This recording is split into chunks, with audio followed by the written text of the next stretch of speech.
We're going to be clearing approximately 3.1 acres. Our site is located about 400 feet from Cedar Valley Road and 290 feet from Boardman Road. We've also located it such that it's 50 feet from the adjacent property to the north. We'll be maintaining a 35-foot landscape buffer along that property line. This project is going to be pretty low impact. There's no noise, no light. We've sited the solar array so that it's going to minimize the glare to adjacent properties and to the school. We'll be submitting for a variance, as we discussed at the last meeting, that's going to be required just as a accessory use in a front yard. We plan to submit next week for that zoning, or for the ZBA for their November meeting. So we should have that approval in time for the next planning board meeting. For this project in particular, we've, it's been brought to attention from the Natural Heritage Program that golden seal may be located somewhere in the vicinity of this site. Based on the habitat requirements that they've provided for us, it's unlikely that this area will support golden seal. We consulted with a Chazen biological expert, and she's visited the site previously, and her indication was that it's very unlikely that we'll find golden seal at this site. For the project that we'd done previously at the athletic fields, there was no golden seal found, but we will be evaluating the area. We'll look for the plants, and if we do find any, they will be relocated elsewhere on site. It's not the kind of thing that would prohibit any construction activities. We'll just relocate the plants. We've also discussed previously that we're going to limit construction between October 1st and March 31st. Because of the proximity of this project to Indiana bat and long-eared bat habitat. We've consulted with the U.S. Fish and Wildlife, who have determined that this project is going to have like a no-take for the bat species. We're actually waiting on official correspondence from them. We had Bart Beal, one of our consultants, spoke with them today, and we were promised a letter, so we'll forward that to you as soon as we get it, Eric. We also received correspondence from SHPO indicating that there will be no impact to the archaeological or historical resources on this site. We've actually had a consultant out there completing an evaluation as well, and their findings support SHPO's no impact. So let's see. I believe some of you had the opportunity earlier this week to visit our site. We had staked out the property line, the clearing limits, and the location of the fence around the solar array. And we flew some balloons to give you an idea of about how tall the solar panels will be. So I hope that was satisfactory for anybody who did have the opportunity to get out there. We received last week some comments from engineering, as well as some other departments. We've done our best so far to get through those and try to review those. I don't think there's anything there that we can't make changes to the plans before next Monday. We would like to resubmit on the 24th for the November planning board meeting. We will, actually, I guess it was noted by the planning board and the engineer to consult with the fire department. I mean, my understanding is that they've been given the plans and have had the opportunity to review them. But I guess our gate width is a concern, so we will be sure we coordinate with them and clear that up. We've also revised the SWIP based on the engineer's comments, and we plan to resubmit that next Monday as well. Are there any questions? Okay. The building to the north is that IBM building? Excuse me? That IBM building is the one to the north you referenced? As far as I know, there's no IBM building to the north. That property is owned by the diocese. Well, there is a building back there that IBM had that, I forgot what they called it. Right. It was IBM, but the diocese owns it now, and it's kind of in deteriorating condition. Okay, so they don't use it anymore. Not in use anymore, right? Not that I'm aware of. Okay, all right. Great. Okay, I'm sorry, I was That's not no familiar with it. Great, thank you. Don, you have any? She said she's already addressed the SWIP comments. That was probably the biggest. We had some other questions about the lease between the two and who was going to do what on the site plan, but nothing urgent. Okay, great. Eric? You have our comments. Some of the comments remain from the last time, partially addressed, but we feel that Seth felt that most of them were suitable for handling as conditions of final approval.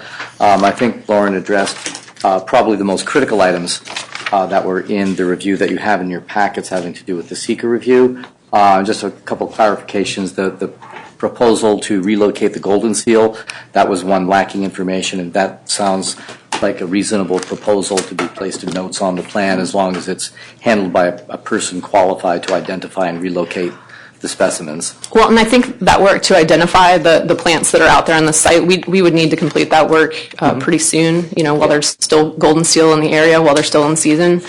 So we would have those located and flagged and probably relocated before construction would even begin. So if that was the biggest hole in the seeker issue. So if the board is comfortable with that, then we would recommend the board simply add the provisions to accomplish that to the plan among the conditions of the action. Secondly, on the bat mitigation for bats, it's fine. I'll just mention the discussion and the notes on the plan are actually for November 15th rather than October 31st. I think there may be some difference between the Fish and Wildlife Service and the DEC. Someday maybe they'll sit down together and agree on a date. And on the archaeology, there was some ambiguity as to the state agency's response because they responded, and the field work was just completed. So I'm not quite sure what the story is with them. But Yeah, I think we were a little surprised to see the SHPO letter before we got the end of field work letter. So, but the reference in the study was to an actual pre-contact site on the property or something. So I think our recommendation includes now a condition that they, since I learned about this just this morning, that they proceed with the normal submittal of that report to SHPO. And just verify that response. So you don't need to add anything there. I put it into our recommendations. Otherwise, our recommendation is that if the board is comfortable with those aspects, that you do a neg deck tonight, and if you're comfortable, go ahead with a conditional site plan approval. Okay. And that way your next submittal could be for review for signature, if the board agrees. Okay, this is a public hearing, so do I have a motion? I move that we open the public hearing. Second? Moved and seconded, we open the public hearing. All those in favor? Aye. Opposed? Motion carries 7-0. Two people have signed up to speak at the public hearing. Number one is Stan Litchens. I'm actually a member of the staff of the school. I don't need to speak. I just put my name on there in case there was a question. Oh, okay. Well, you're welcome to speak if you want, but if you... Okay. Second was Joe Epic, 15 Lynn Road. Do we have a microphone we could give him? There's a handheld, yeah. Make sure it's on. Testing? It works. Good. Thank you for letting me speak. I have two concerns. They might not be valid, but I want to bring them forward anyway. I live just off Cedar Valley on Lynn Road, and it's sort of from the eastern part of the solar farm. You go across Cedar Valley, and that's where my property is. On the top of the map there, Yeah, right? here we go. Up. Yep. Right here. Mm-hmm. Now, the first concern is the tree line going to be affected as a result of all the construction? Such that when I look from my property, my house, am I going to see a big gully? Yeah, no. Lauren, what would be from the edge of the property line in? I'm just looking at the map that's actually on the floor there. Sure. Yeah, you've got a couple of 100 feet. Lauren, just take the microphone with you if you speak. Okay, so I guess what you've indicated is that your property is, Cedar Valley is here, so your property is somewhere to the south? Okay. So this is our limit of tree clearing here. This is a 50-foot setback here. So you can see we've got a few hundred feet of trees that will be maintained between the road and where we're clearing. Okay, here is a very heavy slope. You need the mic. There is a sloped area from Cedar Valley Road up to the plateau on which this area sits. But this is all going to remain treated. That's all going to remain treated. That's not going to be touched in there, right? Nothing's going to be touched in here. No, the only trees that are going to be removed Take the microphone, I'm sorry. Lauren. Nothing along that ridge will be removed. All right. Yes. The other concern is this construction that's here, the way I view it as it's being a drainage area. The land, the water that flows here is being shifted to flow off here. Now, this, as a result, it's going to come and it's going to go down this slope right onto Cedar Valley Road. Cedar Valley Road itself, there are lots of springs in here. The highway department can verify that all kinds of repair work has to go on. And now we have this additional flow coming down on here with the school buses going, freezing during the winter or whatever the thing is, and I have a concern. I don't want flooding going on in here. So I need some assurance that no water runoff will be coming from this point down into Cedar Valley Road. That's my concern. Laura, do you have the actual grading plan that Yeah, provides hang the on, details? just a second.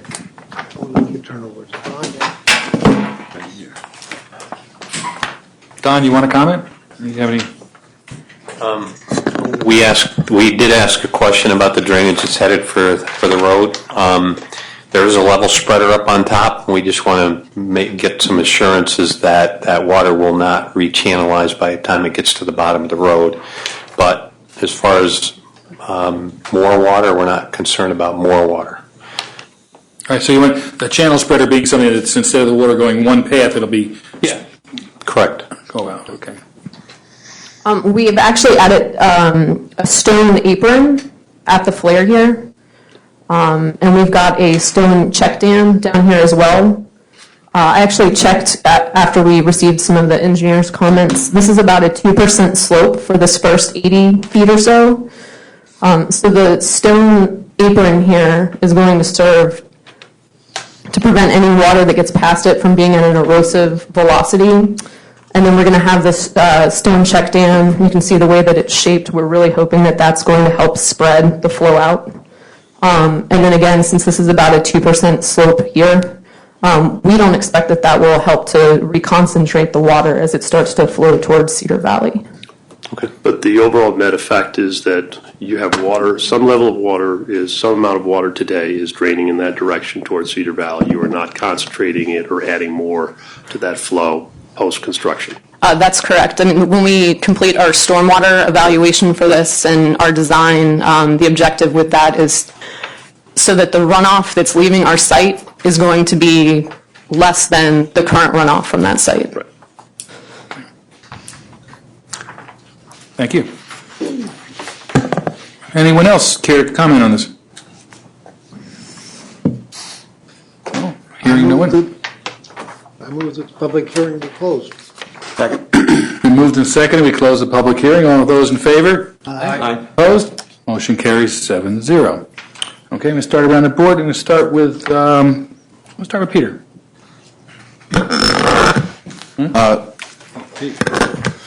Just two comments. One, I did a drive-by on the balloon test, and it seemed fine. I mean, I couldn't see any evidence. Right, I agree. I'd like to ask the town engineer a question. Sure. And that is are we, in terms of the drainage, the best available science that we have is telling us that the water, the drainage there, we had a SWIP that was done and submitted? We have a drainage report. Okay. So you feel satisfied based on the best science that we shouldn't be concerned about that draining onto Cedar Valley Road? Our comments in this letter are still there, and we are still concerned about it. It sounds like they've addressed it, so we'll look at it when they give it to us the next time. But we certainly think it can be addressed.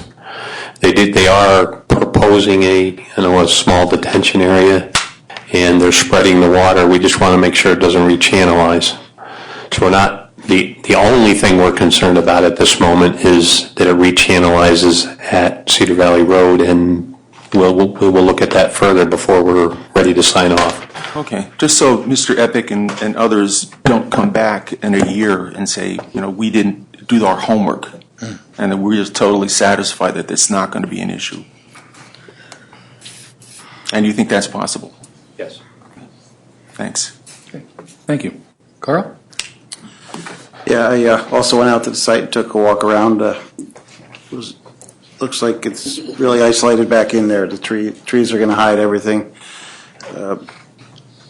I was concerned, if you remember at the last meeting, about glare possibly into the school or whatever, but there's really no windows even on the east side of the school buildings there, and it's up on the hill as well. So any kind of glare like we'd see, like we got that with Oakwood Commons a little bit. I mean not Oakwood Commons, the Oakwood School.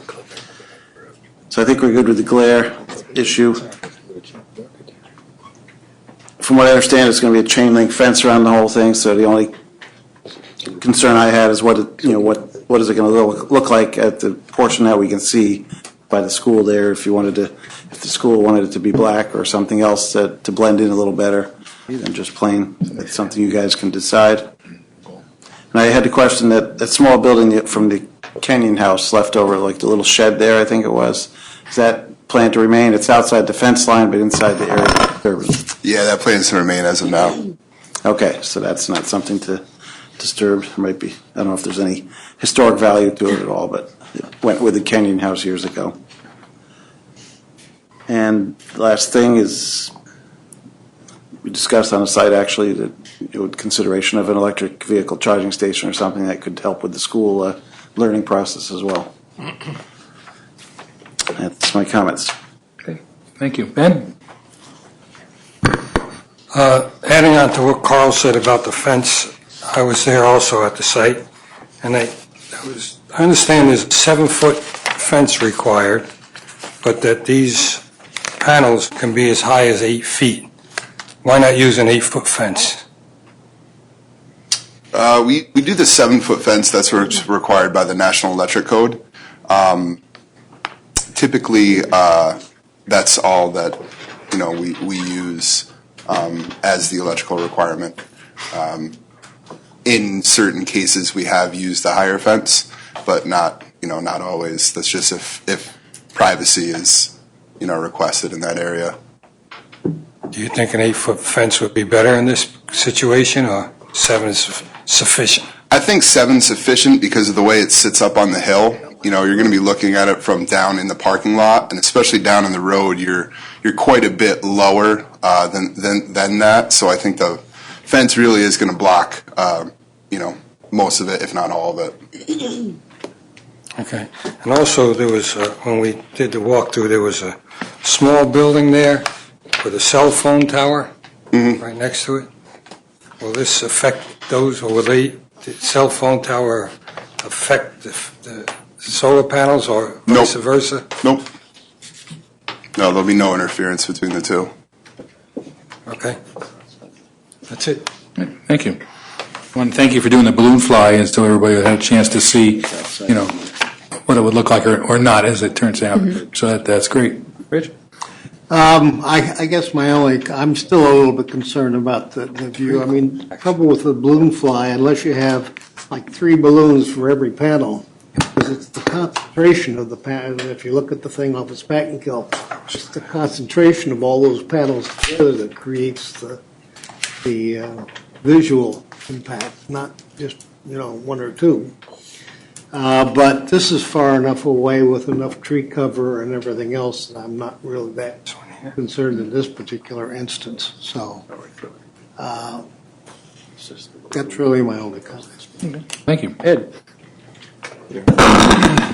I think the view shed from Spackenkill is pretty much pine trees, if I'm not mistaken, and a pretty good coverage, I think, that would take care of that. The only thing I always have concerns about drainage as well. Why couldn't it be bigger? Excuse me? The catch field that you're running a pipe to, why couldn't that area be a bigger area, just in case of with the weather situations being the way they've been over the last few years and flooding and everything else, I agree with Joe Eckert there. If you could make something a little bit larger, I assume that's all inside the fence and you've got a dam there. Mm-hmm. Could you make it a little bit bigger in terms of trying to be a catch basin?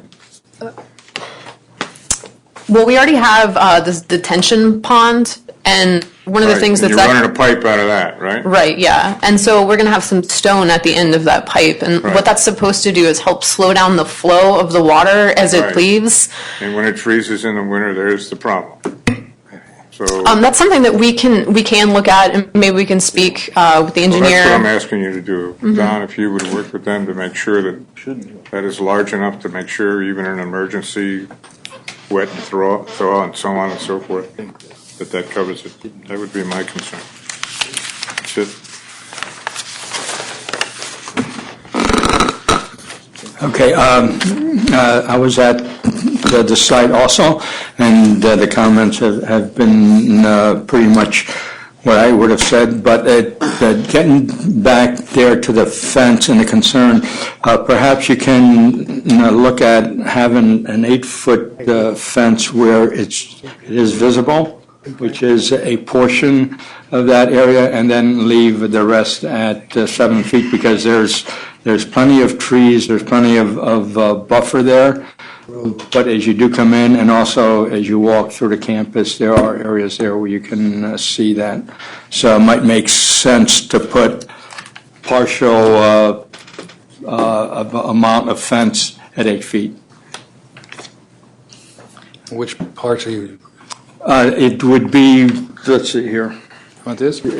See where the You want the pointer? part comes in? Rocco, take the pointer. You want the pointer? The pointer. You got a pointer here that works? You should push the button. Does that one work? Okay.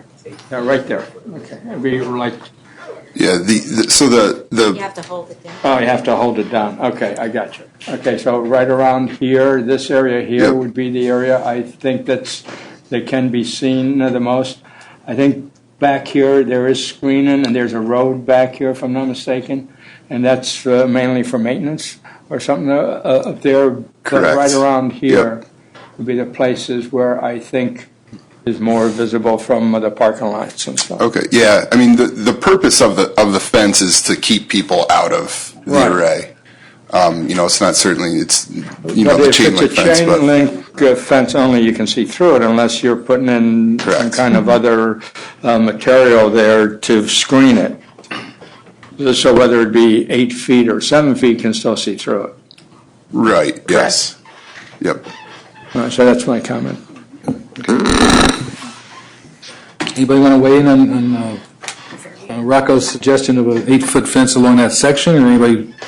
I think I'm okay with the 7 foot myself, because since it's see-through as it is, if they're proposing slats to hide it, and it is up on the hill a little bit from the parking lot, so maybe the angle, as you said, would. Right there. Carl brings up a good point, because the elevation between where the fence is in some cases and where the top of those panels will be, the 7-foot fence, it's 7 feet tall and it's going to be see-through, but in some cases, the panels may actually be, 10 feet above where that fence would be, just because of where the grade is at that location. So, raising the fence to 8 feet, especially if it's a chain link fence that we can still see through, it's not, it's not changing what we're going to see.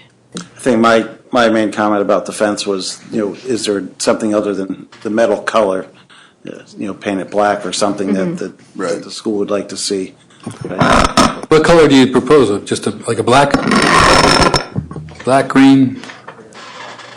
I mean, you can do a black coated chain link. That makes it a little bit more attractive. Yeah, I would think the board would be concerned about the appearance of the fence, opposed, frankly, the height. The height is being driven by code requirements. They could either put in a 7-foot fence, or they could go with a 6-foot with a barbed wire on the top. So the 7-foot height is preferable to the barbed wire on the top. They still need a variance because this is located in the front yard.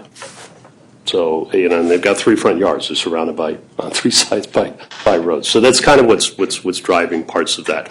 But my suggestion would be to have the board, rather than focus on the 7 or an 8, they're both custom fences. They're not they're not stock. So, allow them to meet the code, the minimum code requirements. If they feel they need to go to 8 feet, that's something they'll have to take up with the zoning board. But my recommendation would be focus on what the material of the fence itself, because frankly, from the road, you're not going to be able to tell if it's a 6, 7, or 8 foot fence anyway. You're just going to see a metal fence. Do you really want to see a steel metal fence? Do you want to see it vinyl coated, something like that? I'd like to personally see like a vinyl black fence. I think that would blend in. Yeah, I think just in that section, I think it's probably good, right where it's visible, that, surrounding all the way in the woods, it could just be the metal fence. Yeah, that's not a problem.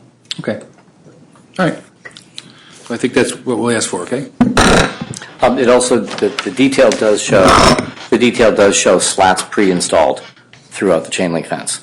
So I know one of the items in the conditions I recommended to the board was that an unobtrusive color and the material be specified for that material. I thought we weren't having slats, okay. Their plan proposes it. Okay. That's what the dynamic energy plan proposes. I think, I do know what you're talking about on our drawing. I think they're listed as optional, but I do know what you're referencing on the drawings. So you're saying you will not have the slats optional? Typically, we don't unless it's requested. Well, how about this? We leave that option open so that post-construction, if there's a problem, we can have the right to request that slats be installed. Yep. So they're based on field conditions. Yeah. Does that sound fair to everybody?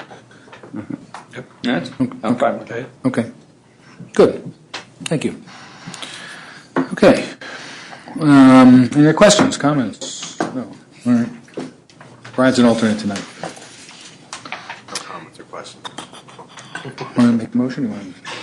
I move that the planning board as lead agency hereby determines that the Poughkeepsie Day School solar array site plan would not have a significant adverse effect on the environment, and that no environmental impact statement will be required for the reasons set forth in the seeker negative declaration for an unlisted action dated October 20, 2016. Second. It's been moved and seconded that the planning board grant, the planning board as the lead agency hereby determines that the Poughkeepsie Day School solar array plan would not have a significant adverse effect on the environment, and that no environmental impact statement will be required for the reasons set forth in the secret negative declaration for an unlisted action dated October 20th, 2016. And call the question. All those in favor? Aye. Opposed? Motion carries 7-0. I move that the planning board grant conditional site plan approval for the Poughkeepsie Day School solar array site plan subject to the following 1 through 9, and then the number 10 is to leave the fence, whether it should be,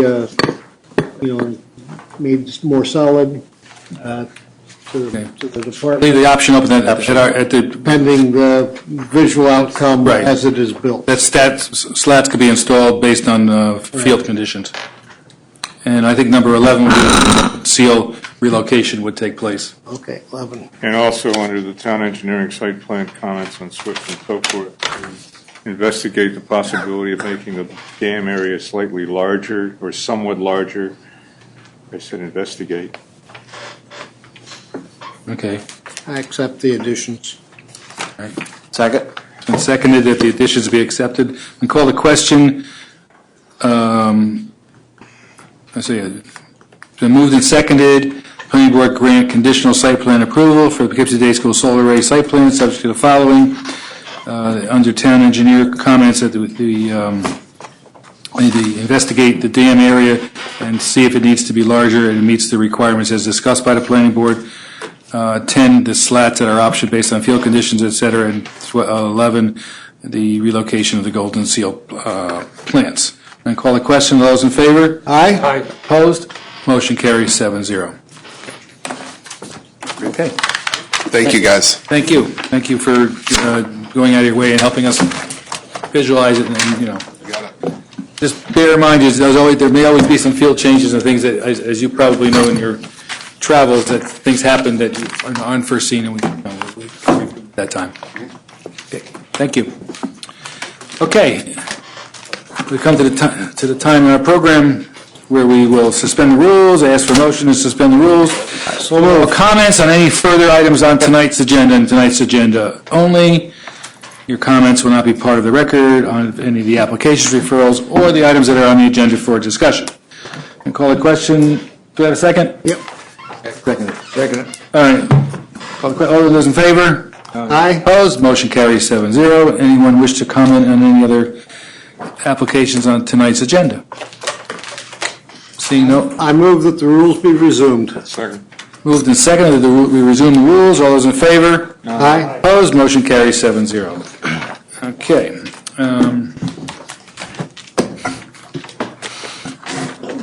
Plan review.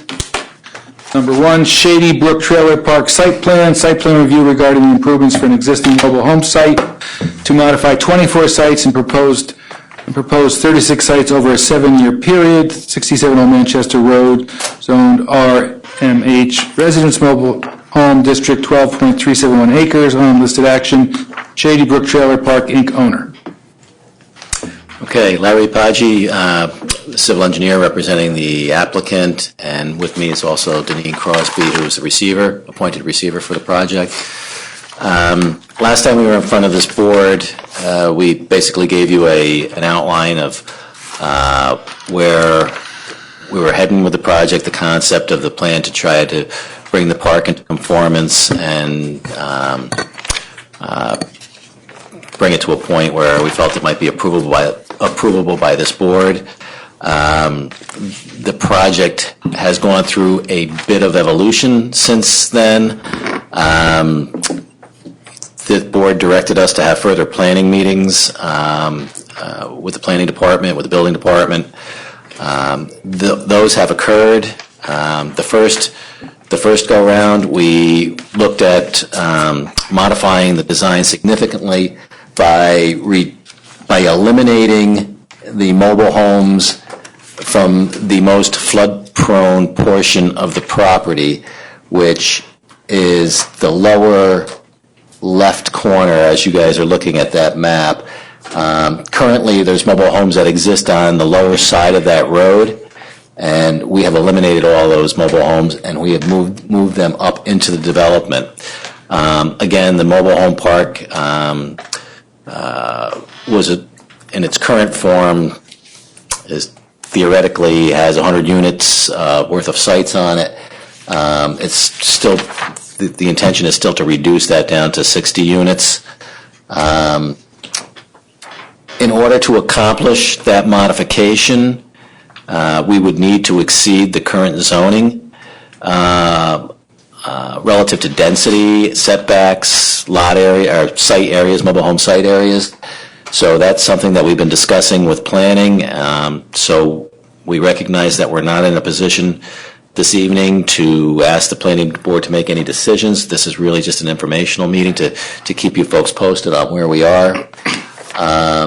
Subsequent to that bit of evolution, your building department contacted Department of State. They came down and they talked to us about what we can and can't do and have to do. And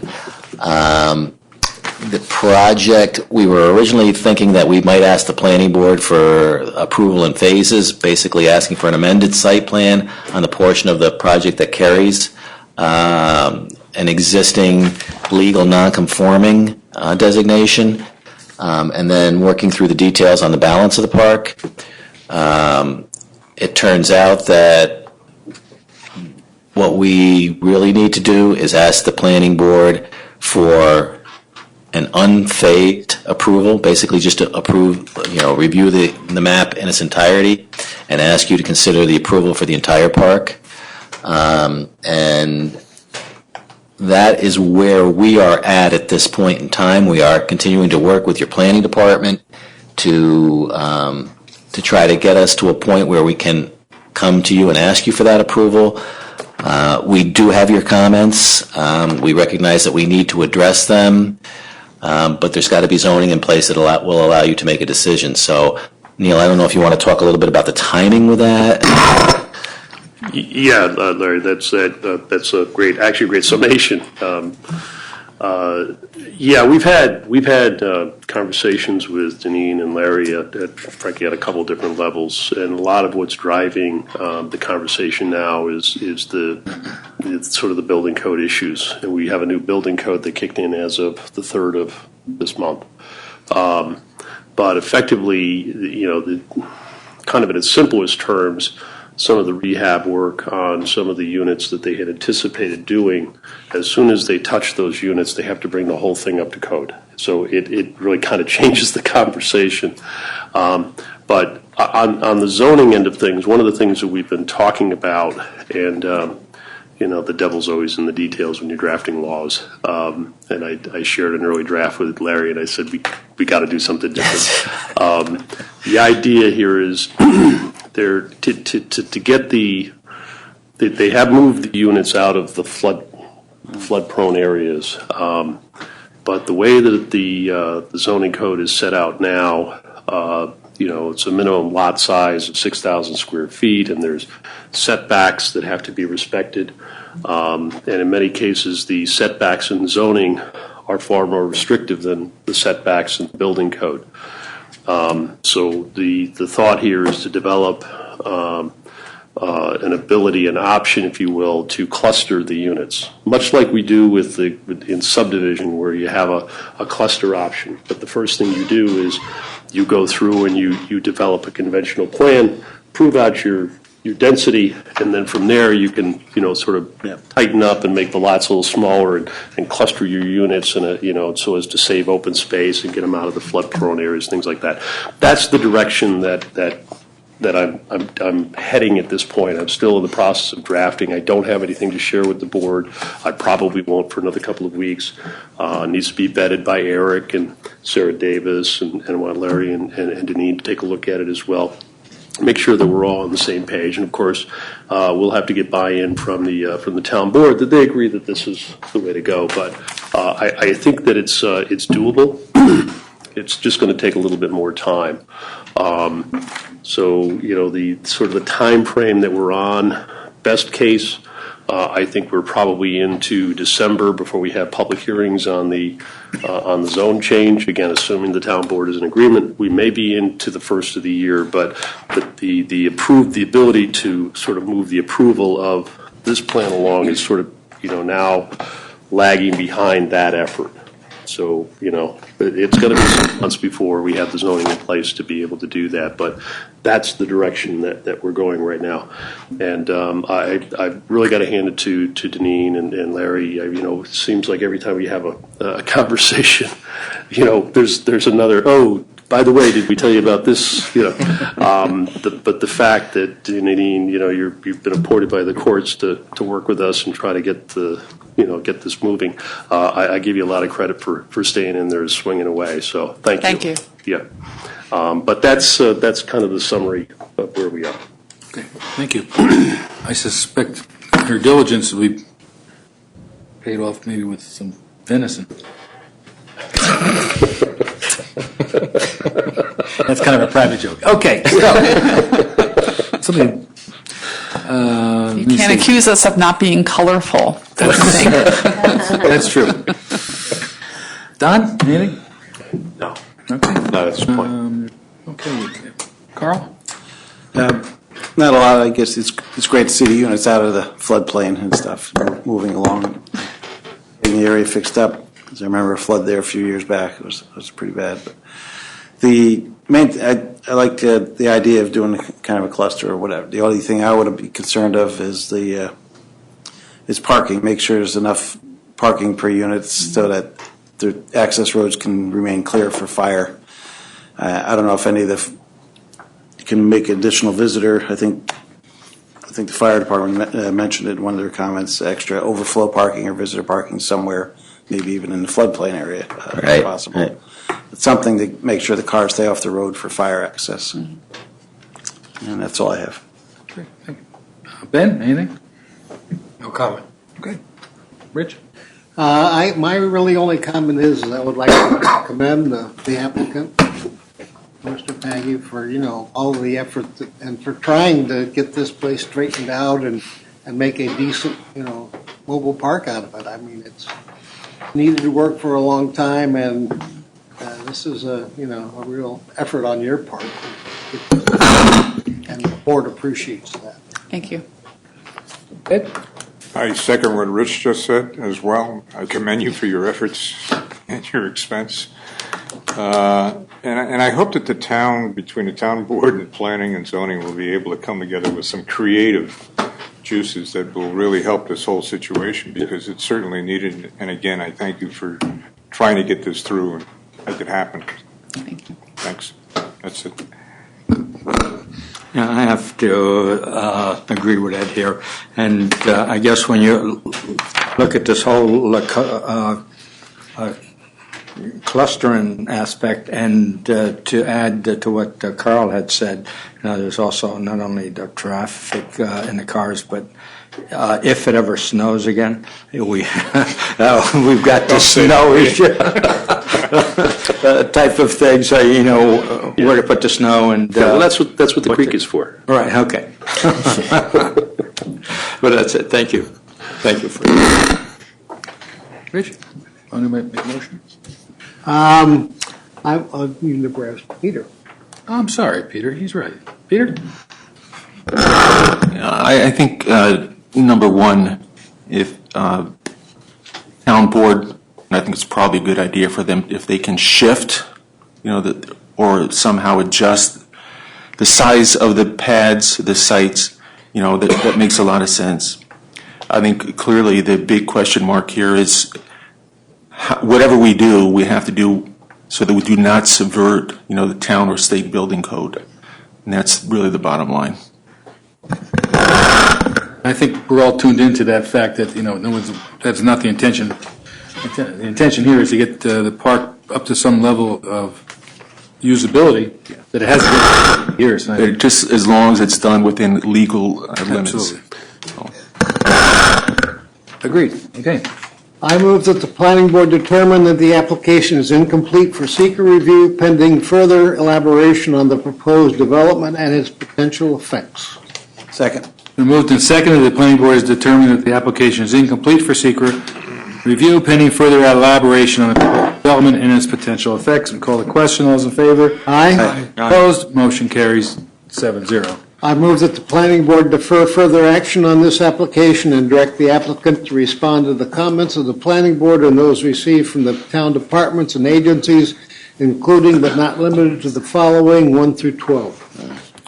Second. Been moved and seconded. The planning board defer further action on this application.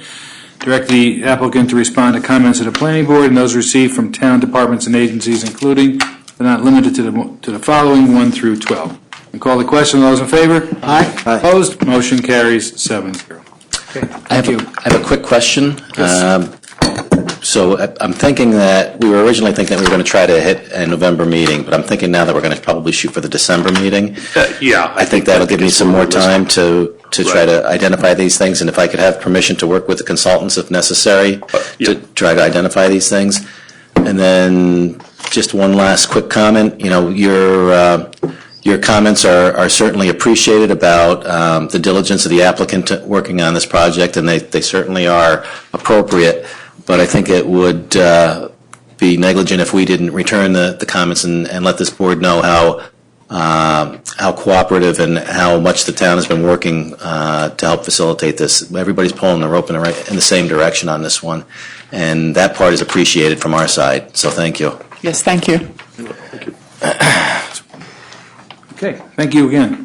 Okay, C2, McDonald Heights Town Center Site Plan, public scoping session on the draft scoping document dated August 16, 2016 for preparation of a draft environmental impact statement, EIS, for the McDonald Heights Town Center project and proposed mixed-use development including 288 to 350 residential dwelling units in apartments and townhomes, 85,000 to 180 square feet of mixed commercial development, recreation area, and associated parking. 928, 932, 935, and 936 Dutchess Turnpike, and Dutchess Turnpike and Victory Lane Zone, MHC McDonald Heights Center, and IH Heavy Industrial 60.87 acres. Type 1 action, Meadowview Properties LLC, Kirchhoff Properties LLC, and Industrial Retro LLC. Okay, thank you, Mr. Chairman. We have with us tonight Valerie Monastra from BHB, and I'll turn it over to her in just a minute to talk about the scoping document. Rich Rang from Kirchhoff Companies is here as well in case there are any questions. This is the part of the process where the board is looking to finalize the scoping document. We talked about the revisions that were submitted to the board in your packets last week. We discussed it at the workshop on Tuesday. Again, just for the record, I'll have Valerie, go through the changes from the original draft that was adopted back in August in just a minute. And I think there is at least one question that we'll ask of Rich going forward. But I'd like to turn this over to Valerie right now, and you just kind of walk through the changes. Great, thank you. All right, so I'll walk you through the changes that were proposed as a result of the public comment period. So on page 1, we are suggesting under the proposed action, the original draft scope had a residential component. The proposed action defined as a residential component incorporating between 288 to 350 apartments and townhomes, and a commercial component of 85,000 to 180,000. And we're suggesting as part of the revisions is to identify a proposed action that is a little bit more concrete in nature, just because of the fact that we're going to be doing environmental analyses and you sort of need a little bit more of a concrete as opposed to a range. So we are suggesting to have, there's a proposed action up to 350 apartments and townhomes for the residential component, and the commercial component would be up to 110,000 square feet. So therefore, during our environmental analyses, we'll be analyzing the 350 residential units and 110,000 square feet of commercial space. So that's a worst, Yes. That's a worst case scenario. Yes. The next change that we are suggesting is takes place on page 14 of the scope, and this is under the it's under the section for water, and we are suggesting, as based upon public comment, to do a qualitatively examine and discuss potentially significant impacts of development on adjoining water supply wells, including any potential redirection of stormwater flows from groundwater recharge areas to supply wells. And this is a direct response to some public comments that we had concerning public wells. On the next page, we are suggesting removing, and this takes place under sanitary sewer, under the potential impacts. We're suggesting removing F, which is undertake waste assimilative capacity analysis for the Wappingers Fall Creek. Upon further investigations, it was determined that what they call a WAC, waste assimilative capacity analysis, was not needed for this particular creek. That's a new one. On page 16, under vegetation and wildlife, we are suggesting just adding to the potential impacts, where it says describe the loss or changes to rare or unusual habitat or habitats capable of supporting threatened or endangered species, that we suggested including the Wappinger Creek in the immediate vicinity of the project site. And again, this was in response to a public comment.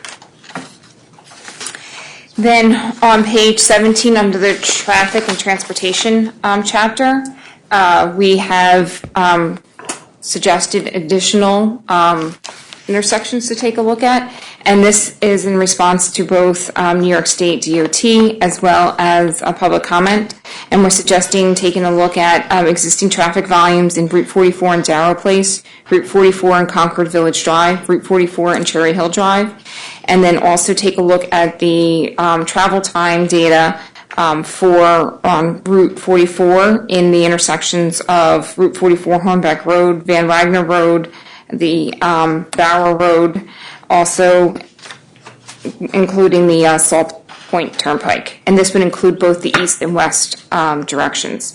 And this, again, was in response to public comment concerning cut-through traffic in those roadways.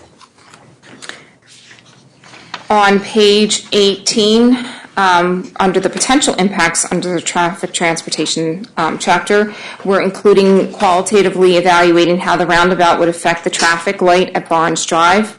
Again, this was in response to a public comment we received, as well as using data compiled from the existing conditions of some of the cut-through traffic concerns on Van Wagner Road, Hornbeck Road, West Road, and Salt Point Turnpike. As they funnel into Route 44, we would look to see what the potential impacts would be as a result of the proposed action. And then on page 19, and also under potential impacts, Dutchess County submitted a couple comments on the scope, and one of them was to discuss the project in conformance with the Dutchess County Complete Streets Policy Checklist.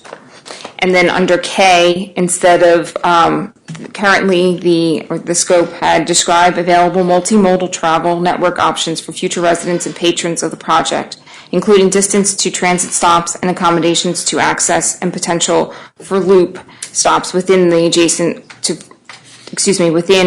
the project site. And Dutchess County suggested, instead of having just the loop, actually inserting public transit instead. So this sort of brings it a little bit broader than the loop. Then the next major change takes place on page 27 under the alternatives. We are suggesting adding 3 additional alternatives to what was originally proposed. The first alternative would be to look at the development to full build out as allowed under zoning, assuming maximum residential 416 units and commercial development of 140,000 square feet. So this would be an analysis on a slightly more intense type of development than what the proposed action is proposing. The second alternative we're suggesting adding is development with reduced height, assuming development of proposed action with building heights limited to 2 stories. This is in direct response to some of the public comments concerning about 3 stories and whether and how that would affect the character of the area. So this would allow the board to take a look at the impacts of slightly lower development heights, but a broader development based on area due to the fact that we would still be using the same amount, 350 units of residential and 110,000 square feet of commercial. And then the third alternative we're suggesting to add is development with a modified phase construction approach for the commercial portion of the project. This is in response to allowing for the to look at the project, so modifying and allowing a phase construction of the commercial and not necessarily having all the commercial developed all at once as part of the proposed action. Thank you. So the revisions are based on not only what we heard at the public scoping session, but we did receive some, actually quite a bit of written correspondence as well. You have copies of that as part of your packets. Some from other agencies, some as follow-up from people who showed up at the public scoping session last month. Some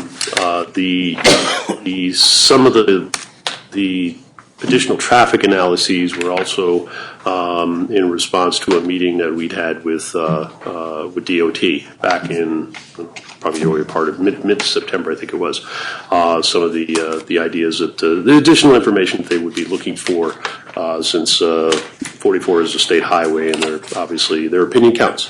But I also, unfortunately, we don't have any of the residents commented, but I kind of came away from the scoping session really impressed with the quality and the specificity of the comments that we heard in regard. A lot of us we show up at these meetings, we'll hear people say, "I hate this project," That's not the kind of comment that's very helpful in developing a scope, but the comments that we did receive, both written and that evening, were very specific, and it really made our job a little bit easier to try to pull together some recommended changes to the scope. So I commend those who did comment.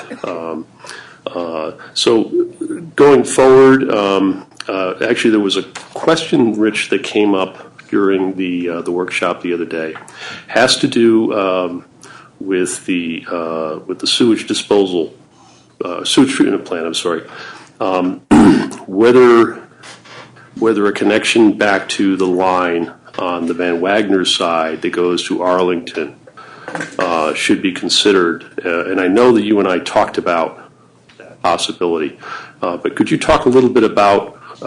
We're heading in the direction of making an upgrade to the existing SDP behind the old Alpha Laval building. But maybe you could talk to the board a little bit about, your analysis and thinking about why you didn't want to necessarily go up over the hill and try to make a connection to the Van Wagner line. And I know there are obviously some issues. You have to have a sewer tenancy agreement, all that, so there's quite a bit of cost. But we could talk a little bit about that. Yeah, thank you very much. That's in fact a good portion of it was the overall cost impact it had to the project. That coupled with the fact that we have access to that privately owned pump station for a portion of the property, but not necessarily the flows from the entire property. So it would be difficult for us to be able to orchestrate getting the flows from the whole project into that pump station, up and over the hill through the Wartburg property to the pump station located on Van Wagner. And then I come to find out from from our conversations that there's some capacity-related issues in the downstream run of that pipe. So we pretty much pulled away from that concept and decided we would build our own facility or expand the existing facility at the Poughkeepsie Business Park as being a most logical alternative for us to be able to provide wastewater facilities for the project. All right. Just remind me, I don't recall, what do you think the estimated sewer flows that we're looking at? That's still in the midst of being calculated. We're going to be having some additional conversations about the overall unit mix with respect to the residential and the type of commercial uses that we're going to be, so that Valerie and her team can put together the EIS to reflect that. The numbers are still kind of in flux, but I think we're probably looking on the order of between 75 and 150,000 gallons a day. Yeah. And part of the cost component is that as an out-of-district user, you'd have to negotiate a sewer tenancy agreement with the town. And there's a 15-gallon buy-in, a capital cost contribution on the front end, which is, at those volumes, it's a hefty upfront cost. The other thing too, and I did talk with Don some time ago about it. There are questions of capacity in the lines, as Rich mentioned further down in the line that runs along Van Wagner Road. So, unless the board has some other questions about that, that was what we discussed the other day. But I thank Rich for filling us in. So, unless the board has another idea, I don't necessarily think we need to review that or include that as an alternative. Okay, right. So that would have been the only potential change, and we're not going to go forward with that. So the draft scope that you have, the red line you have, is the recommended version from staff and consultants, and we've provided you with a written resolution and a staff recommendation that recommends that the board adopt the attached resolution as drafted and finalize the scope, and we'll be off to the races. Okay, thank you. Let me just go around the board quickly. Peter? It's a good outline. Yeah. Yeah, same thing. I'm glad to see all those comments that come public and we made incorporated. It looks like what's done. Big concerns about traffic, and that had a lot of updates in the scope as well. So looks good to go. Ben? Same here. I think it's a positive move. Good progress. And I'm okay. Okay. Rich? Good. I don't have anything to add. Ed? Same. Yeah, same here. Nothing Time anyway. Right. I have one comment regarding the upgrading the existing sewage plant they have there. With the drought conditions we're having now, is the flow of the Wapacher's, that's where it's going to be discharged, right? does their flow remain pretty much consistent, such that it'll be able to handle that kind of additional discharge, or that number of gallons per day? Yeah, I think. Drought conditions, how do they calculate that, or? I would have to defer to the consultant that we brought on, Delaware Engineering, who's doing the analysis for the feasibility analysis for the permitting and construction of the expanded facility. But in my conversations with them, we're anticipating a fairly stringent discharge limitation. So the loadings on the creek are going to be fairly low versus the flow rates that we're anticipating. It's not going to be a conventional, secondary treatment process discharging into the Wappinger. So the water quality that's going to be discharged into the Wappinger is going to be quite high, and therefore has very little impact on the creek. I'd like to hear a little more about that as we go along, just to, I'm concerned about the drought conditions and if the flow is diminished and so on, how that is calculated. John, I might be able to help you with that a little bit. IBM East Fishkill has a discharge into the Gildersleeve Brook, which basically runs dry in the summertime, but they still had a 3 million gallon, I think it was 3 million, I don't know if Rich would. They were permitted for, yeah. Yeah. There was around 3 million gallons discharged into that stream, whether it had any water in it or not. So it's all dependent upon the discharge standards. If you've ever seen one of the great things that engineers love to do, we're great jokers, of course, we have people drink water coming out of the sewage treatment plant at the Discharge end. pipe, right, yeah, you forgot about that one. Okay, so maybe that explains some things. I see, okay. Rich might have. Don, will you be doing that as part of this budget? I think you should, yeah. If you're challenging me, I might take a drink right after you. Perhaps Joe Kirchhoff would like to get in on this. Okay, great, thank you. I move that the planning board adopt the attached resolution and to accept the draft scoping document dated October 14, 2016 as the final scoping document as set forth in the said resolution in the matter of McDonald Heights Town Center Project Draft Environmental Impact Statement. Second. Okay, it's been moved and seconded. The planning board adopt the attached resolution to accept the draft scoping document dated October 14, 2016 as the final scoping document as set forth in said resolution in the matter of McDonald Heights Town Center Project Draft Environmental Impact Statement. I'll call the question. Those in favor? Aye. Opposed? Motion carries 7-0. Thank you very much. Thank you. Okay, number 3, Creek Road Apartments, secret review, rezoning recommendations to the town board and site plan review for proposed site rezoning by the town board from BN Business Neighborhood to RM Residence Multifamily District in an amended site plan application to the planning board for 32 apartments in 3 buildings, 2 12-unit buildings of 3 stories and 1 8-unit building of 2 stories. 84 to 92 Creek Road, Zone BN Neighborhood Business District, 5.18 acres, unlisted action. JPJR Holdings LLC owner. Good evening, Mike Bodendorf, engineer for the applicant.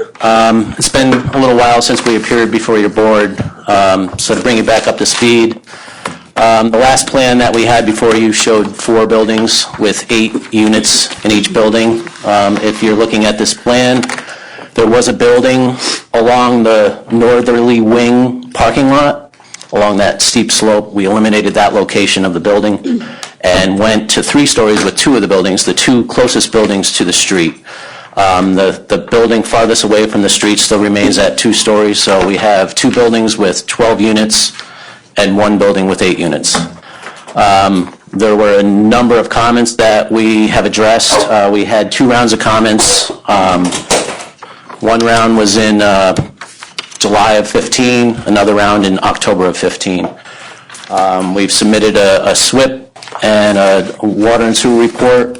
We have received a number of comments back. I don't think we've gotten all of them back, but this packet here may have some more than what I've received already. So we're just back before the board tonight to sort of get this project going again and just, see if there's any more questions from the board and consultants. Okay, thank you. Eric? Let's see, I think Liz has done the review on this. We did a lot of talking about it. I'll just invite the board to a lot of our discussion had to do with focusing on, there's still a lot of comments left, but we were just talking about suggesting that the board focus on whether they're generally comfortable with this layout, given that it is a proposed rezoning of an undeveloped site. And whether they should continue to proceed with further working up the civil plans to reflect this layout, with respect to some of which will require some variances as described in Liz's review, or if the board is still interested in seeing some changes to the configuration that might reduce the number of variances required. As is proposed now, it needs variances on the closeness of the building to the street frontage, the overall, if you look at number 18, Liz's comment number 18, the proximity to the street frontage, the density by 1 unit, the distance between the buildings, and more. 18 IV. Yeah. And the setback buffer from residential uses. Okay. So with that, I'll let Liz turn it loose. Okay. Let's turn Liz loose on this. I don't know, this might be the better microphone. Excuse me. Anyway, just to follow up on what Eric said, at this point, the last time the board actually discussed this was in October 2015, and it was basically a conceptual review, and then we have a revision, and we're at a point where I don't feel that we have everything that we need to be confident to move forward on seeker review or to move forward in particular on the rezoning review. As Eric noted, we do have a new configuration. It's on a smaller site. The prior site was 9.38 acres. The current site is 5.18 acres. And it's a 32-unit proposal. And that amount of acreage, really, if you calculate it out, would only allow 31 apartments. So they would actually need a variance for density. Now, in the applicant's engineer's letter, it was made clear that if a variance couldn't be obtained for the density aspect of things, more land could be added from the parcel from the back that was part of the initial application. So that's one zoning issue that's under consideration. As Eric noted, there's an issue with the separation between buildings, which should be 40 feet, and as currently proposed, I believe the separation distances between buildings are 15 and 15 and a half feet or something like that. Yep. And then... 15.4. Say again? 15? 15.4. 15.4. And then the other issue, and I think on this last issue that would require a variance, the building, the front building has been moved up. The normal setback here, normal front yard setback is 30 feet.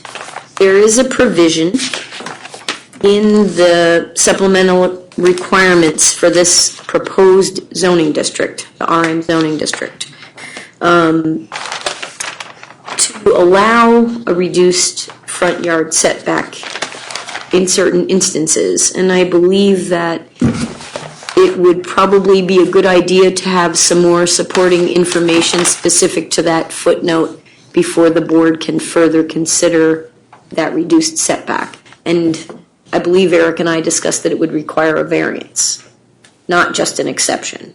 Right. So basically, there are three things, as the project is currently proposed to be rezoned.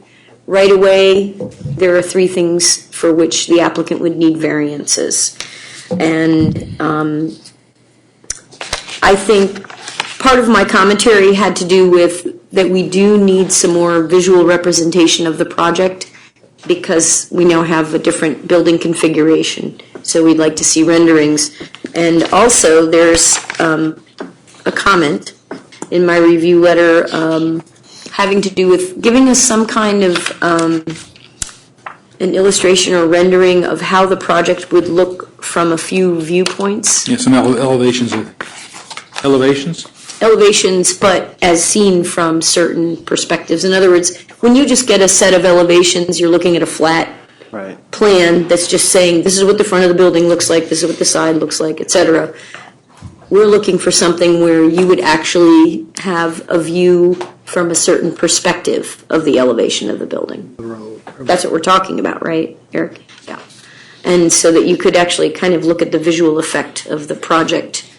And I'm thinking now it wouldn't hurt to have a comparison, if possible, of, even if it's a site section, the difference between the 30-foot setback and the 21.9 foot setback.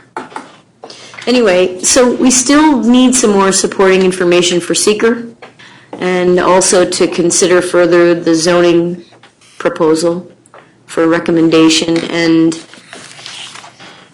I'm really going to kind of put it back to the board as to whether they would like to see a conforming layout at this point, or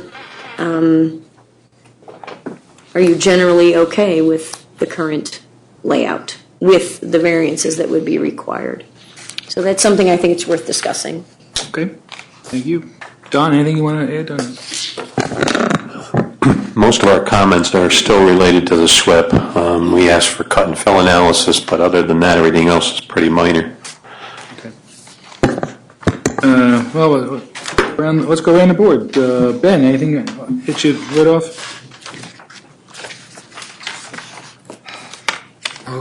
Nope. Okay, Rich? I think we, between the department's comments and We just covered it all. Liz's and so forth, I mean, do we agree with what Liz is suggesting? I do, yes. Okay. Ed? Yeah, I certainly agree with Liz's comment. There's one other thing that I was wondering if it's a possibility, and I guess I'll ask the applicant and Liz. Building number 3, the 2-story, Yes. is there a possibility where that could be made a 3-story building and move it back over to the parking lot area to the north? In other words, I'm trying to maintain the same number of apartments, but make it a 3-story and put it over, if it's facing that. Can you point with a pointer, just get it, please? Don't look at it. I learned. In other words, take this one Uh-huh. with my hand shaking and move it over here, but make it a not as wide a building, but 3-story, therefore maintaining the same number of apartments. I was looking at the contours, and it looks like the contours where you've got it today is almost the same as it is on the other side over there. There is some similarities to the to the slopes in that area, but the area where I have it now, there's really no rock. That other area I'm really trying to avoid because there's a number of rock outcroppings up there that seem to be pretty competent rock. I just think that, the construction cost in trying to put a building there is going to be. I was just thinking that way you could move the other 2 buildings in a little further. Yeah, well, I think there's probably an opportunity where we can provide the separation between the buildings and possibly get that front yard setback straightened out. Maybe doing something in between what you're suggesting and where the building is now, and with a possible parking lot layout change, or maybe not. I like the south side for that 3rd building because I just think the constructability is much easier over there. I think we're going to have problems by putting it up in that north section there. Well, the other thing you could consider is make the building narrower and make it 3 stories, and that way you'd still have some room to move around there. So you're saying Take a look at it. Like It's a smaller 2-story units. You're presenting a 2-story building today. Yeah. And I'm just suggesting you might want to look at a 3-story. So half the size. That, Yeah, all right, squeeze it now in. I I don't understand know what if you're it's saying. 2/3 or what. Yeah, okay. You know? That's a possibility.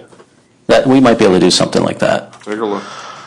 I know before the comment was that the reason that the applicant didn't want to do the 3-story was because people didn't desire the The middle floor, yeah. But now you have 2 buildings Yeah. that way. No, I wasn't quite understanding what Ed was suggesting. I thought he was suggesting the same length of building, but narrower that way, but you were narrower in length. That's a possibility. We can certainly Take a look. look into that. Thank you. Rocco? Nothing at this time. Okay, Peter? No. Carl? Sure. Overall, it'd be good to get something with fewer variances since we're trying to get a rezoning here. Just want to bring a couple of comments up that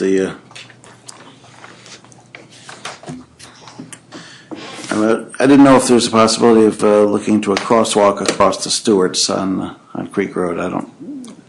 It's just something, I don't know if anybody else would be interested in that, but Oh, boy. trying to think of where these people would go to. It's tough enough driving on that road. I can't imagine. Although it is a heavily trafficked, so maybe it's not a good idea, but I mean, you have the sidewalk infrastructure there now, that's great, along the front there.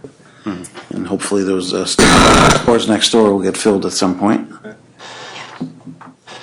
I do like the county have had some comments, since it's likely a draw for the college kids to have something like bike storage that they could use, or Sure. even maybe a walking trail, something. But, it's a tough site with the topography there. Other than that, that's good. Okay. Great. Just curious.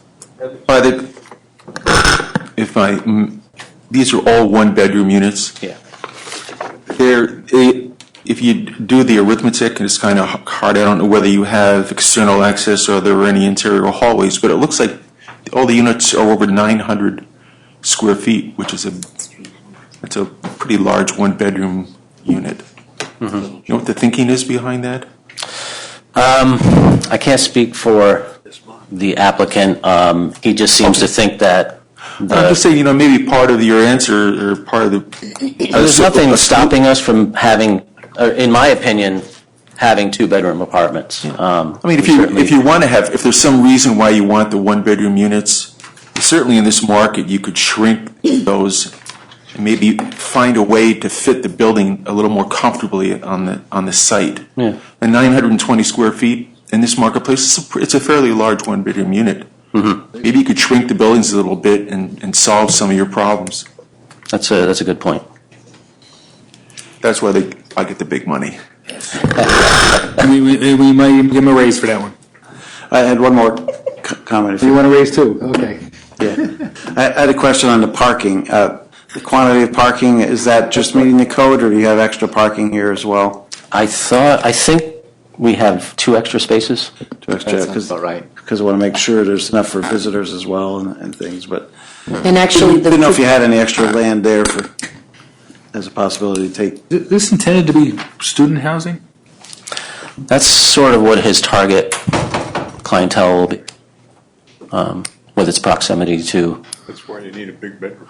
He's looking for young professionals. Okay. I'm going to pick up on what Carl said before about a crosswalk. Actually, people are going to want to cross that street regardless, so maybe we could get something in one of those signs in the road that says you got to stop for pedestrians and all that. I'm not sure it'll work, but at least it gives them a shot at getting across. Interesting. Stewart's the big draw for. Yeah, you're not going to right across. can't tell people not to cross, so we should make it as safe as possible in a designated area and so on. And maybe some warnings that, pedestrian crossing or deer crossing with person's figure, I don't know, something. Yeah. I mean, it's really only a problem probably at rush hour times. I like the idea of making 2 bedrooms to, I mean, that is a big apartment for 1 bedroom.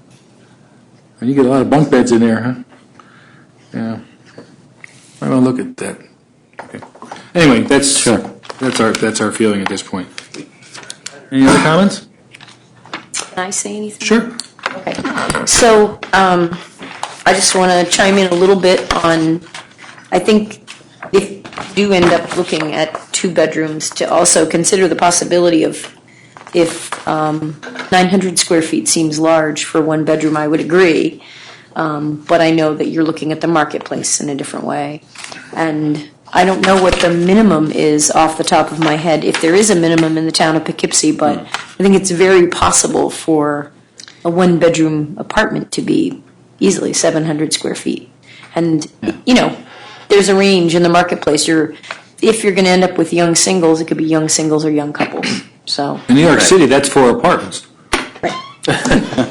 Sometimes more. Yeah, I think we want to keep our eyes open with, when you're looking at the size of the units, also the number of parking spaces, and Sure. we're figuring. Yeah. I mean, I have to take that into consideration. And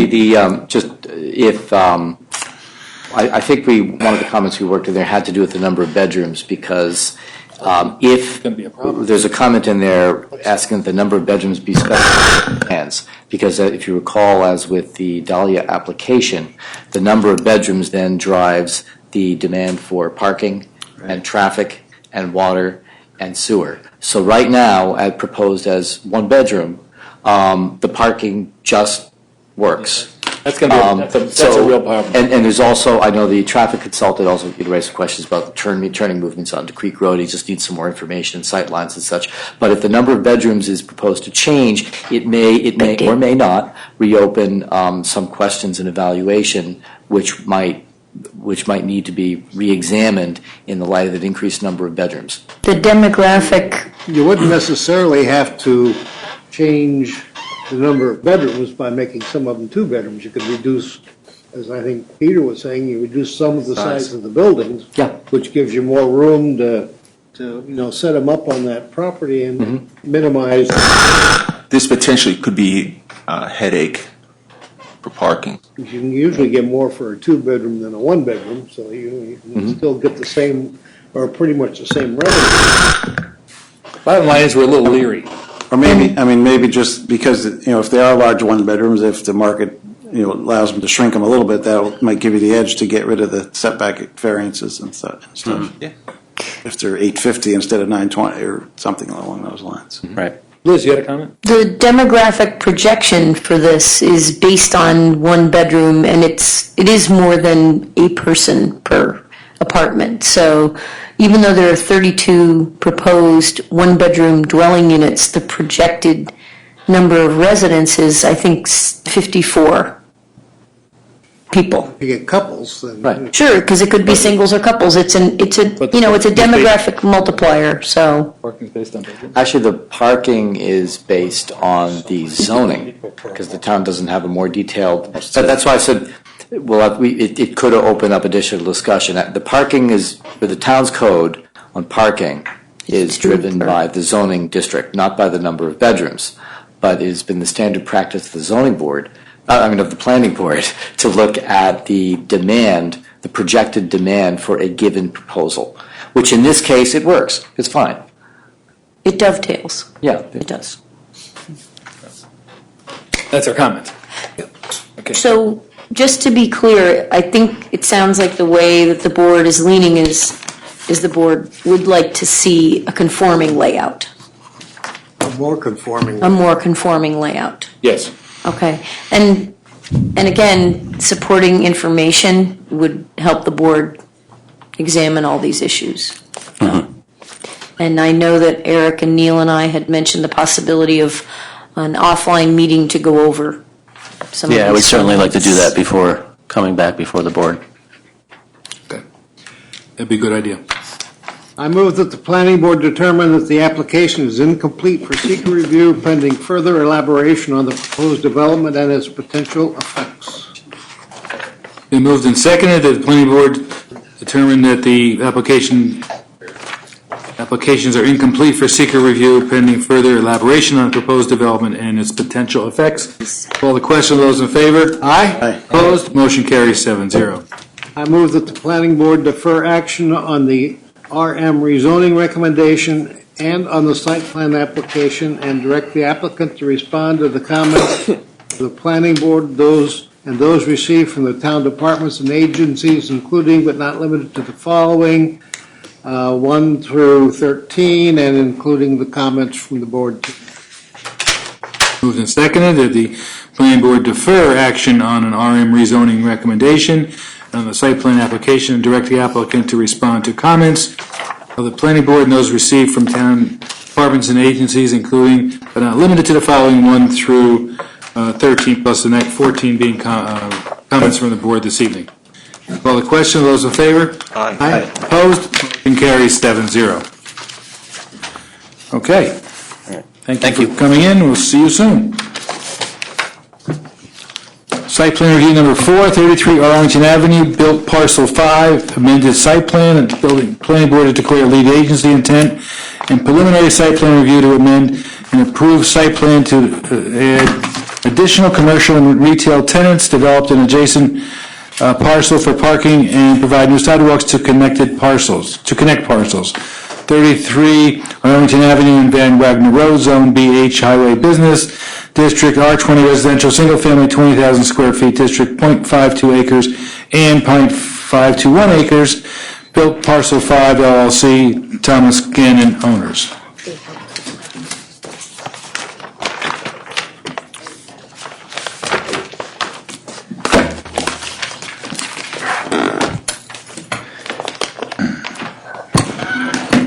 Good evening. My name is Jason Litchfield from Tinkelman Architecture. First off, I just want to thank the board for their responsiveness on our previous site plan approval. It meant a lot, and it was your responsiveness was greatly appreciated. So here I am before you again with an amended site plan approval. Before we were trying to get this approved so we could fit some tenants in before the first of the year. And now we're looking to fulfill the whole building with 8 tenants by early spring of next year. So what we're proposing is our existing site.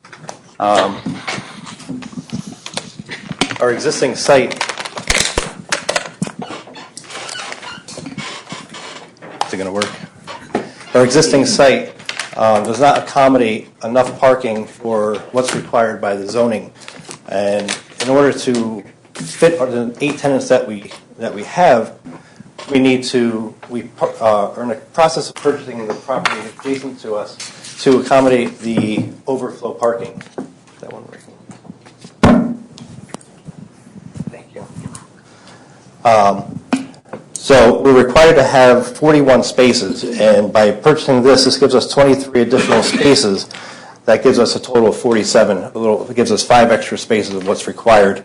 But that also includes the on-street of 5 spaces that we're proposing that kind of borders our property and Arlington Avenue. So it would kind of be a public right-of-way of parking. We're working with Mark Pfeiffer. We discussed that, and he seems that it'll be all right for the street width. Other than that, the exterior facade, we're just adding on to the east side. We're just going to do some window replacements and the possibility of a door with some storefront for a potential tenant that may go onto the east side of the building. Other than that, everything else is staying the same on the north and the west side.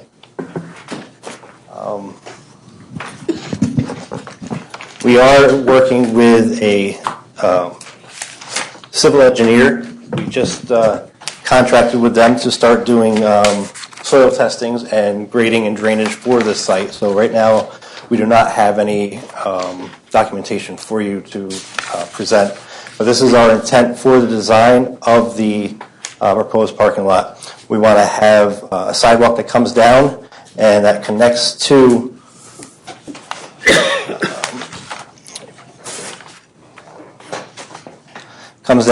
with a crosswalk that connects to the 33 Arlington site to accommodate the west side tenants. What kind of tenants, I mean, how big is each space going to be approximately? Approximately 1,000 square feet. I'm trying to envision what types of businesses are you considering? Right now, the west side is all retail spaces, small boutiques. The east side is office with the potential for a retail space there, and the second floor will be office as well. The last tenant in the back is going to be kept as warehouse, which it currently is, and be occupied by Steve Tinkelman's business. Boutiques. What's today's definition of a boutique business? Anybody know? Small Less than clothing 2,000 store, could be an art, Right? could be art studio, you know, or a gallery, could be. Should be a bodega. Yeah. It's usually something that's Like usually in- upper scale and. Getting ready for Colorado where they have different types of. Yeah. Okay, all right, whatever, okay. Thank you. Okay, Don, anything? Eric? Sure. Yeah, the application is new, we're recommending the board announce its intent to be lead agency and to circulate it, and to defer with some comments. You have our comments there. I guess what the interesting point of note is we thought that it would be reasonable to treat this application similar to the way the board treats applications for site plans that include two parcels. In this case, there happens to be a public roadway in between. So the applicant would appropriately be providing for some pedestrian connection across the public roadway, and not just on their own property. Just as an FYI, because it's a parking lot on a parcel with no other use, it would require an area variance from the zoning board for that, because a parking lot use by itself is not typically allowed. Except in the city. Okay. Let me see, who wants to start? Questions? Rich? I don't really have anything in addition. Okay. Ed? Well, it's certainly an interesting site, which used to be predominantly kind of an industrial area that you're turning into more residential. So it'll be interesting. It'll be interesting as to what the tenants are and what kind of businesses they bring, which kind of draws the question about the parking area being across the street. Tough site to do all that you're trying to do. See how it goes. Phone vibrating? No.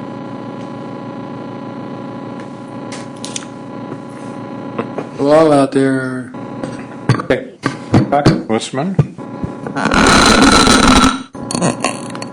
Yeah, on that street you're going across, I think that's going to be blocked off. Is there on one end? That's not a through street, correct? Well, actually, it is. Is it? It's not. I thought they said there was a fence there. Or That was as a separate matter. The town board agreed to that. There's always been that street, Van Wagner Avenue, in the southbound direction, going from the top to the bottom of the map, has always been a stop sign. There's been a history of problematic turning movements there, and so the board and the highway department and the highway superintendent agreed on a plan to physically close off access going the wrong way into the one-way area and to put up a gate. That solution was arrived at so that it would preserve emergency access by the fire department through the gate with Knox box or something, but to physically prevent traffic from going the wrong way up that street. There's been a lot of neighbor complaints there, and this was intended to do that. So that is not a part of this plan proposal. It's an existing condition.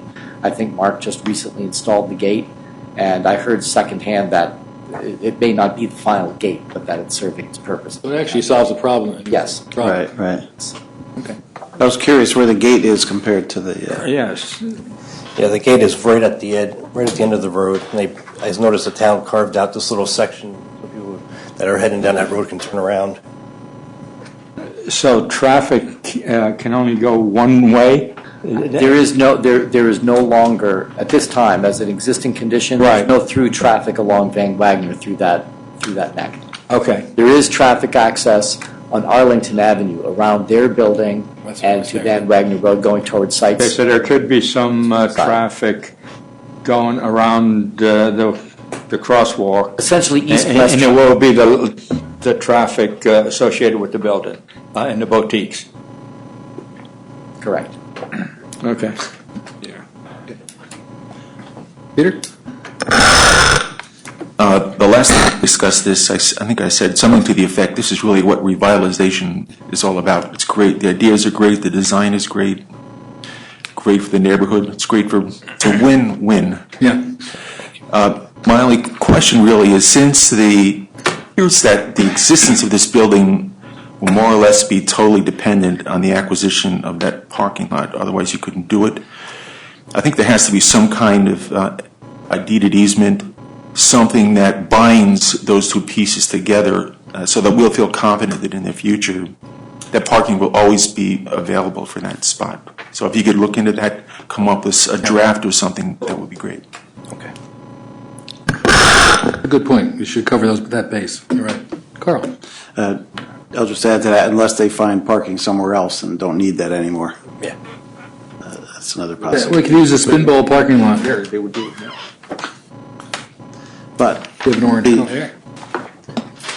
the other traffic I've noted, visiting this site is the Dutchess overhead door trucks. They come in through there and then do a 3-point turn to back in or whatever. So that's the only other traffic. I think that's the main traffic flow in a couple of residences that are on that street. So I think overall it's a good plan. I'd like you to look into how all those pedestrian movements tie in. That there's the Arlington BID did a pedestrian movement plan recently, and they came up with some proposals of where sidewalks should be and whatnot, and tying in this whole new section of Arlington Town Center. So I want to make sure that what you're proposing conforms with that. Yep, we do have a master plan for the whole area on that side there, and I also met with Brian Kehoe yesterday with the county planner, and kind of discussed his plan and our plan, and I think so far everything looks really good. Okay, good. Just want to make sure that you had those discussions and that was driving.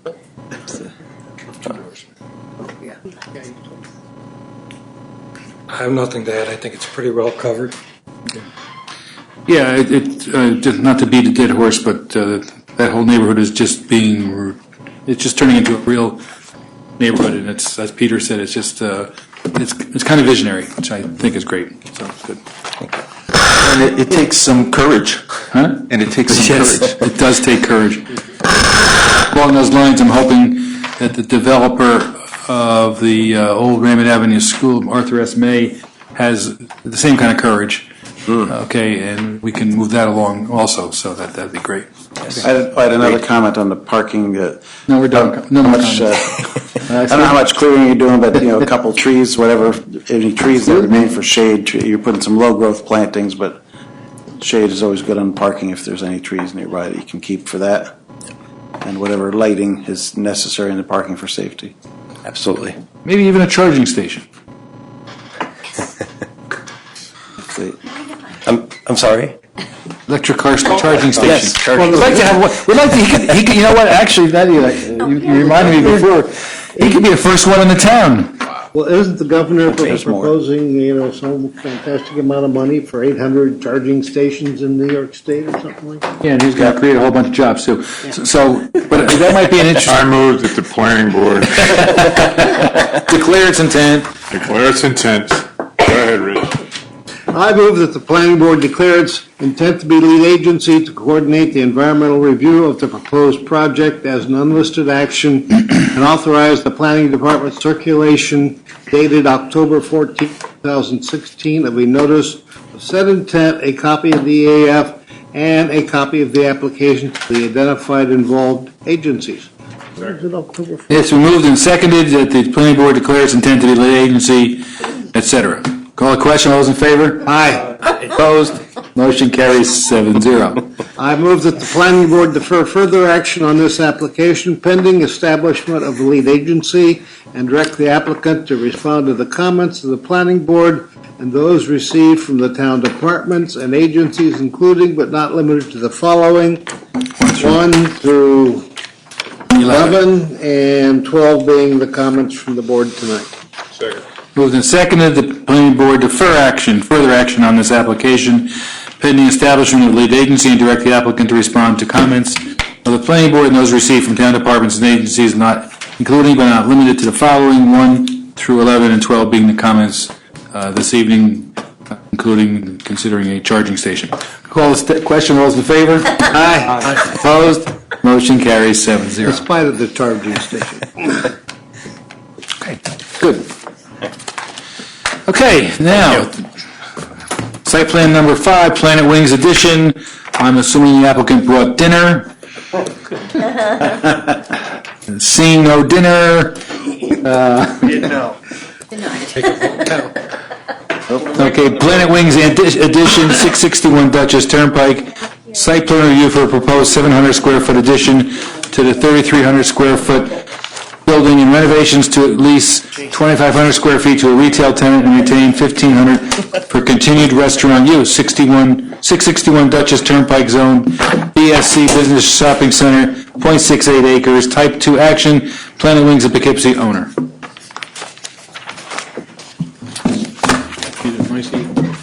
Good evening, Mark Day, Day Engineering. Matthew Day, Day Engineering. He's going to be making this presentation, so you can grade him as he goes.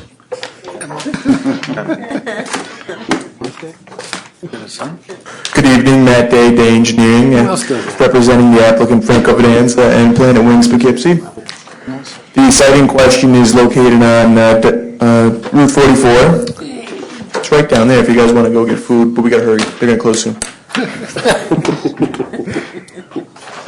As the site exists today, there is a approximately 2,500 square foot building that is Planet Wings. The applicant is proposing a 1,500 square foot addition to the rear of the building, along with a proposed outdoor seating area. And he is proposing to relocate the restaurant to this rear addition. He would like to bring in a tenant, Verizon, who would take the 2,500 square foot that faces the Dutchess Turnpike. The site is approximately 3/4 acres in size and is located in the Business Shopping Center District. That's pretty much all I got. It's okay. Nice to see father and son. We have a couple of engineering companies with fathers and sons. It's kind of nice. He's getting me off this merry-go-round, so There you go. Hey, you're entitled. That's good. I got to get off. Is this part of your retirement plan? Is that This is the retirement plan. There's one more in the wings, but In the wings? I got another one in. Is that a play on words here? We're actually going to propose a drumstick-shaped charging station. Excellent. I'd like to see you. I'd like to see you beat out Tinkleman on that one. That's good. Okay, well, And given Verizon how long you wait, they'd probably be very effective. Can you hear me now? Okay, so that's really bad. Eric, Eric. Hi. This is a type 2 action, as we understand it, according to secret criteria. So there's a number of comments on needing some additional information on the plans. At least from what it looks like it's all Verizon and no chicken. That was my comment. So we'd like a little clarification on the architecturals, some more information on the bulk table, a little more information on parking and how that's proposed to change, circulation on the plan, how and whether that's going to change, what's going to happen to the drive-through. Some of the information that's omitted or unclear may be because the first site plan we got showed a relocated footprint with different setbacks, and when I called them up, they said, oops, that's not supposed to be like that. So they gave us a corrected one. So we'll need some follow-up just to clarify a lot of that information. So that's pretty much it. You've got our comments. We'll look forward to the next submittal. Okay, very good. The planning board agrees. And do we,